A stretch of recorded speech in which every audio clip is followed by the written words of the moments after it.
Hi friends, என் சமையலறையில் இன்றைய lunch menu என்னன்னு பார்க்கலாம் வாங்க. கஞ்சி வடித்த சாதம் காலையிலே செஞ்சதுனால ஆறிடுச்சுங்க. எக் கறி, எங்கள் வீட்டில் சின்னதாக ஒரு கிச்சன் கார்டன் இருக்குங்க. அதில் கிடைச்ச தண்டுக்கீரை கடைசல். இது ரொம்பவே சூப்பராக இருக்கும். ஏன்னா எந்த மருந்தும் போடாதது, ஆர்கானிக். இது பாருங்கள், நேத்தித்த சாம்பார் மிச்சமாயிடுச்சு. நல்லா இந்த மாதிரி சுண்டை வச்சுட்டு இதை சட்னி மாதிரி இந்த மாதிரி நல்லா கெட்டியாக சுண்டை வச்சுக்கணுங்க. இதை சாதத்தோடு பிசைஞ்சு சாப்பிட்றதுக்கு ரொம்பவே சூப்பராக இருக்கும். நிறைய சாம்பார் வச்சு மிச்சமாயிட்டால் இந்த மாதிரி செய்யுங்க, சூப்பராக இருக்கும். வேஸ்ட் பண்ண வேண்டாம். கூடவே ரசம். இது சாதா ரசம் தாங்க. எப்போவுமே நான் ரசம் வைக்கிறப்ப புளியை விட தக்காளி தான் ஜாஸ்தி சேர்த்துக்குவேன்.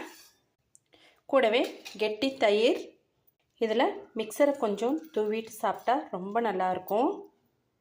கீரை கடைசலுக்கு கொஞ்சம் நெய் சேர்த்துக்கலாம். ஆரஞ்சு ஜூஸ், கமலா ஆரஞ்சிலிருந்து எடுத்த ஆரஞ்சு ஜூஸுங்க, ஃப்ரெஷ் ஜூஸ். இது சர்க்கரை போடலை, வெறும் ஜூஸ் மட்டுமே. இது தாங்க இன்றைக்கி எங்களோட லஞ்ச் மெனு. பிடிச்சிருந்தா லைக் பண்ணுங்கள். சப்ஸ்கிரைப் பண்ணாதவங்க மறக்காமல் சப்ஸ்கிரைப் பண்ணுங்கள். தேங்க்யூ.